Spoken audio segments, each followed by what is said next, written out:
Well, welcome to Chile.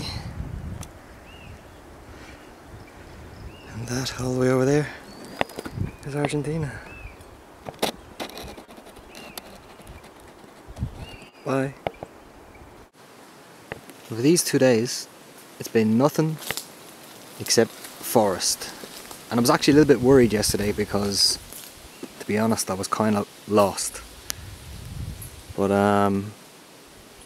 I've been heading north in that direction for 2 full days, and I'm pretty sure I'm almost at the end of the forest. Now, a lot of people ask me, Kev, you're a bit of an adventurer. You're always going out doing the camping. What's the best kind of equipment I can take? What's the best kind of tent you can take? What's my advice? So my advice to you is spare no expense. When it comes to a tent, make sure you buy the best that you can afford. You know, people ask me, do you compromise with, impermeability, breathability, size? Well, let me introduce you to Kev Tent Mark 1. So, as you can see, it's 100% waterproof and it's 100% breathable on account that it has no sides. So here's the view from inside. You've got your pole that you can find in any forest. You've got your plastic sheeting. I splashed out, this is the £3 model. It's actually the double. It's kind of too big for me, but I thought, Kev, splash out, live a little, have a little bit of leg room. So here we have the, 1.5 meter wide by 2 meters long. Here we have the sleeping bag. As you can see, it's rolled up. You don't want to roll it out too early. The last thing you want is to, roll out your sleeping bag, go for a walk in the woods, come back and find that you have squatters. But not hippie squatters, no, these aren't as bad as hippie squatters. They don't know their civil rights or anything, but they'll still give you a nasty nip all the same.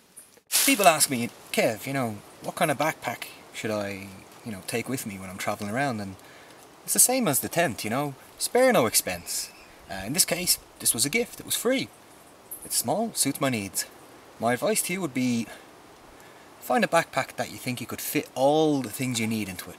Everything you need, toiletries, clothes, whatever, everything you need. And when you find that backpack, take it to the salesman and say, give me one half this size. Simple. And when he gives you the one half the size, take it home, fill it with all your crap, and once it's full, take half the stuff out and put it back. You don't need anything else. A half full small backpack is all you need. Over here we have the donated backpack, also from a guy called Kevin, who's from Derry. Thanks very much, Kev from Derry. I never thought I'd spend the year with this school bag travelling around South America. And what have I got in mind, you might ask? Well, mostly it's full of broken electronics. No joke. I've got, a remote, shutter, top, more broken electronics. This is my charger that I keep in this plastic box to stop myself getting electrocuted, which I have done once or maybe twice before. And broken electronics, useless warranty which expired 6 months ago, broken headphones, a lens that I have just sold to fund my travels to a Mr. Kim Sung Chan from Hong Kong. And when I went to post it to Mr. Chan, the post office was closed, so I'm crossing the Andes just to post you your lens, Mr. Chan. I hope you're happy. Also we have chargers, batteries, the usual crap that you would take on a hike through the Andes. And over here in this corner of the tent we have the food bag. Sound advice is always hang your food from a tree, in case of bears. There are bears in South America, but they're not really tall bears, so this food bag's about a foot from the ground. And they're the kind of bear that have short arms, so they're not able to untie knots and stuff like that. So food bag in a tree, safe. Away, shoes. Now this is interesting.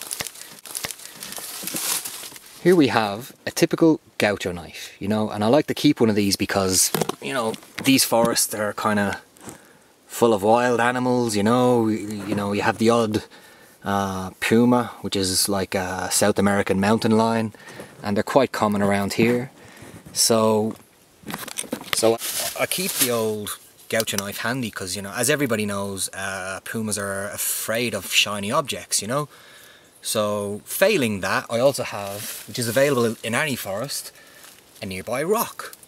And the point of the rock is, puma comes along, you flash him, that doesn't work, you bonk yourself in the head, knock yourself out, and you don't feel him ripping your arms off. The old, you know, forest friendly MacBook Pro, which every wanker in the media has, including myself, you know. Oh, the media. Yes, I work in the media. It's all bullshit. Don't believe anybody who tells you that. Ask them what they've done. If they point you to a YouTube clip, tell them to fuck off. And, you know, papers and stuff, so there we have it. Everything you need to survive in a strange place. Until breakfast.